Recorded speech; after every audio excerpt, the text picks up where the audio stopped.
उन्हाचा पारा वाढल्याचं कारण देत विधी अभ्यासक्रमाच्या परीक्षा नियोजित तारखेऐवजी 22 एप्रिलपासून घेण्याच्या निर्णयाला SFI विद्यार्थी संघटनेचा विरोध होता। त्यांनी याबाबत आंदोलन करत निवेदनही दिलं होतं।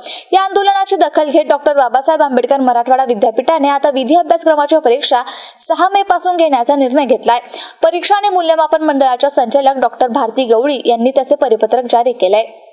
डॉक्टर बाबासाहेब आंबेडकर मराठवाडा विद्यापीठाच्या मार्च-एप्रिल सत्राच्या पदवी, पदविका आणि पदव्युत्तर विधी अभ्यासक्रमाच्या परीक्षा 6 मे पासून घेण्याचं जाहीर केलं होतं, परंतु उन्हाचा पारा वाढल्याचं कारण देत परिपत्रक काढून 22 एप्रिल पासून घेण्याचं जाहीर केलं होतं। परीक्षेच्या वेळापत्रकात अचानक बदल केल्यामुळे आणि अवघ्या 4 दिवसावर परीक्षा येऊन ठेपल्यामुळे विद्यार्थ्यांवर अभ्यासाचा दुप्पट ताण पडणार असल्याने या परीक्षा निर्धारित वेळापत्रकाप्रमाणे 6 मे पासूनच घेण्यात यावा अशी मागणी SFI आणि विद्यार्थ्यांनी केली होती। पदवी, पदविका आणि पदव्युत्तर विधी अभ्यासक्रमाच्या सर्व परीक्षा 6 मे पासून तर B.Ed, M.Ed, MPEd आणि इतर सर्व शिक्षणशास्त्र तसेच शारीरिक शिक्षणशास्त्र अभ्यासक्रमाच्या परीक्षा 29 एप्रिल पासून घेण्यात येतील असं जाहीर करण्यात आलंय।